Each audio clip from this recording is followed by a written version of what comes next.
माननीय सभ्य श्री कन्हैयालाल किशोरी માંગણી ક્રમાંક 66 ના સમર્થનમાં મારી વાત રજૂ કરવા માટે માનનીય અધ્યક્ષ ઊભો થયો ત્યારે માનનીય અધ્યક્ષ શ્રી હું વાત કરું 90-95 માનનીય અધ્યક્ષ શ્રી એ સમયે જ્યારે હું આ ગૃહમાં જોવા માટે આવતો ત્યારે ઘણીવાર મંત્રીશ્રીની ચેમ્બરમાં અમે જતા ત્યારે એક જ વાત સાંભળવા મળતી કે ભાઈ દાહોદ તાલુકામાં પાણી આવી શકે એમ નથી, દાહોદ જિલ્લામાં પાણી આવી શકે એમ નથી। તો કે કેમ પાણી આવી શકે નહીં? તો એક જ વાત હતી કે ભાઈ નેવેના પાણી મોભે ન ચડે। પણ માનનીય અધ્યક્ષશ્રી આ કાર્ય પણ તત્કાલીન મુખ્યમંત્રી અને હાલના દેશના આદરણીય વડાપ્રધાન નરેન્દ્રભાઈ મોદીના સંકલ્પ થકી દાહોદ જિલ્લામાં અને દાહોદ તાલુકામાં પણ કડાણાનું પાણી ગામે ગામ પહોંચાડવા માટેનું આજે કાર્ય થયું છે માનનીય અધ્યક્ષ। અને એના થકી ગામડાના લોકો, અમારા આદિવાસી સમાજના લોકો જે બહાર ગામે મજૂરથી જતા હતા તેમાં પણ ખૂબ ઘટ આવી છે માનનીય અધ્યક્ષશ્રી। માનનીય અધ્યક્ષશ્રી મારો મત વિસ્તાર દાહોદ જિલ્લો અને દાહોદ તાલુકા ગુજરાત રાજ્યની પૂર્વ તરફ રાજસ્થાન અને મધ્યપ્રદેશ સરહદે અડીને આવેલ છે માનનીય અધ્યક્ષશ્રી।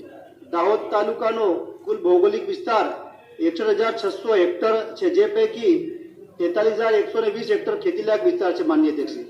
આપને સૌ જાણીએ છીએ તેમ સમગ્ર દાહોદ વિસ્તાર માટે કડાણા જળાશય આધારિત દાહોદ જિલ્લા માટે ઉદ્વહન સિંચાઈ યોજના જીવાદોરી સમાન છે માનનીય અધ્યક્ષશ્રી। દાહોદ તાલુકાના ડુંગરાળ વિસ્તારના દરેક ખેડૂતોના મનમાં કડાણા દાહોદ ઉદ્વહન સિંચાઈ યોજના દ્વારા પાણીની ઉપલબ્ધતા થાય તે માટે વારંવાર લગત ધારાસભ્યશ્રી અને સંસદ સભ્યશ્રીઓ દ્વારા રજૂઆત વિભાગને માની મળતી હોય છે।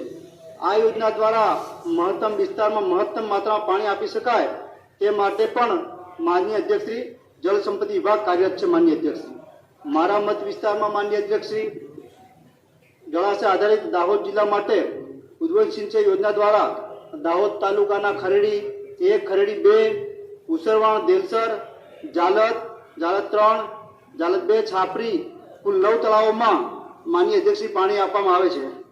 માનનીય અધ્યક્ષશ્રી મારા માટે ગર્વ કરનારી વાત એ છે, પરંતુ અમારા બાકીના જે ગામો માનનીય અધ્યક્ષશ્રી ભાટીવાડા, ચોસાલા, ખરોદા, બોરવાણી, ખડી, ડોકી, ડુંગરા, રેટિયા, રાછડા, ટીમડા, ગુદીખેડા જેવા અમુક ગામો જે હાલ પણ માનનીય અધ્યક્ષ દ્વારા વંચિત છે, તે ગામોમાં તળાવમાં પણ પાણી પાડવામાં આવે તો માનનીય અધ્યક્ષ સોનામાં સુગંધ મળી એમ કહેવાશે માનનીય અધ્યક્ષ। માનનીય અધ્યક્ષશ્રી અમારા મત વિસ્તારની વાત કરું માનનીય અધ્યક્ષશ્રી તો દાહોદ જિલ્લાના પાટાડુર જળાશયમાંથી દાહોદ તાલુકાના 25 ગામોમાં અંદાજિત 4800 હેક્ટર સિંચાઈ વિસ્તારમાં પણ પાણી આપવામાં આવે છે માનનીય અધ્યક્ષ। દાહોદ તાલુકાના નાના મોટા 286 ચેકડેમ બનાવવામાં આવેલ છે માનનીય અધ્યક્ષશ્રી। આ ચેકડેમના માધ્યમથી દાહોદ તાલુકાના અંદાજિત 3500 હેક્ટર વિસ્તારને સિંચાઈનો પ્રત્યક્ષ અને પરોક્ષ રીતે લાભ આપવામાં આવે છે માનનીય અધ્યક્ષશ્રી। માનનીય અધ્યક્ષશ્રી મારા વિસ્તારની વાત કરું તો મારા મત વિસ્તારમાં નજીકના ગામોને પણ સિંચાઈનું પાણી મળી રહે એમ છે માનનીય અધ્યક્ષશ્રી, કેમ કે નદી ખૂબ મોટી નદી છે અને એના માટે સર્વે પણ થઈ ચૂક્યું છે, પણ કદાચ મને વિશ્વાસ છે કે આવનાર સમયમાં અનાજ સુધી ખાતે પણ એક મોટો ડેમ બનશે અને ત્યાં આજુબાજુના ગામોમાં પણ માનનીય અધ્યક્ષશ્રી પાણી મળી રહેશે માનનીય અધ્યક્ષશ્રી। મને કારણ કે માનનીય અધ્યક્ષશ્રી એ વિસ્તારમાં આજની તારીખમાં પણ તે નજીકના ગામોમાં માત્ર ચોમાસા આધારિત ખેતી થતી હોય છે, પણ આ ડેમ બનવાથી લોકો બે ફસલનો પાક લેતા થશે માનનીય અધ્યક્ષને આર્થિક રીતે પણ તેઓ સારું ઉત્પાદન મેળવશે માનનીય અધ્યક્ષશ્રી।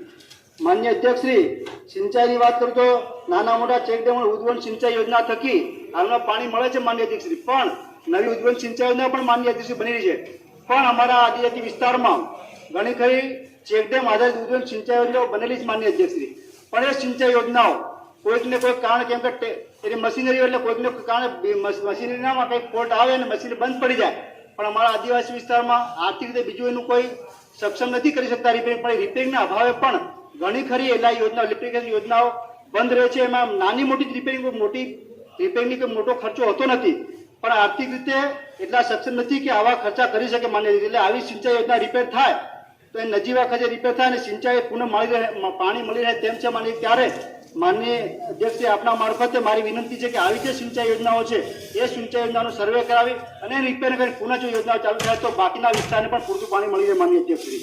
માનનીય અધ્યક્ષશ્રી નહેર સુધારણાની વાત કરી તો માનનીય અધ્યક્ષશ્રી આ નવીન બજેટમાં પણ નહેર સુધારણા માટે ખૂબ જ સારી જોગવાઈ કરી બદલ આ સરકાર અને માનનીય મંત્રીશ્રીને પણ ખૂબ ખૂબ અભિનંદન આપું છું. માનનીય અધ્યક્ષશ્રી, અમારા દાહોદ તાલુકામાં અંદાજિત 200 લાખના ખર્ચે નહેર સુધારણાની કામગીરી કરવાનું આયોજન પણ કરવામાં આવેલ છે. માન્યશ્રી, આ થકી પાટાડુંગરી જળાશય યોજનાના પિયત સરળતાથી સિંચાઈનું પાણી આપવામાં આવશે. દાહોદ તાલુકામાં વર્ષ 24-25માં વિવિધ નદીઓ કોતરો પર કુલ 10 નવીન નાના મોટા ચેકડેમ બનાવવાનું આયોજન કરવામાં આવેલ છે, જે અંતર્ગત હાલ યોજનાઓ માટે સર્વેક્ષણની કામગીરી પ્રગતિ હેઠળ છે. માન્ય છે, દાહોદ તાલુકા અંદાજિત 1500 હેક્ટર વિસ્તારમાં સિંચાઈનો પ્રત્યક્ષ અને પરોક્ષ રીતે લાભ મળશે. માન્ય છે. માન્ય અધ્યક્ષશ્રી, મને એ કહેતા પણ આનંદ થાય છે કે દાહોદ તાલુકો એ મધ્ય ગુજરાતમાં અને ખાસ કરીને એમપી ને મધ્ય રાજસ્થાન બંનેની બોર્ડરે પર આવેલી અમારી એક એપીએમસી પણ છે. હું એટલા માટે કહું છું સિંચાઈની વાત કે ત્યાં અમારી એપીએમસી જોવામાં તો ભાઈ છેવાડાનું ગામ શહેર છતાં પણ દાહોદની એપીએમસીમાં આજમાં ખેડૂતો જે પાક પકવે છે સારામાં સારું અનાજ લાવવાનું કામ પણ ત્યાંની એપીએમસી સિંચાઈ થકી કરે છે. માનનીય અધ્યક્ષ, ત્યારે માનનીય અધ્યક્ષ, આપના થકી મારી વિનંતી છે કે બાકીના કામો પણ અમારા વિસ્તારમાં રહેલા છે. અમને વિશ્વાસ છે કે જે કામો પૂરા પણ કર્યા છે આવનાર સમયમાં અમારી સરકાર જ માનનીય અધ્યક્ષ પૂરા કરશે. ત્યારે માનનીય મંત્રીશ્રીને આપના થકી વિનંતી કે જે બાકીના કામોમાં પણ કડાણાનું પાણી પૂરું પડે એવી આપના સમક્ષ મારી વિનંતી છે.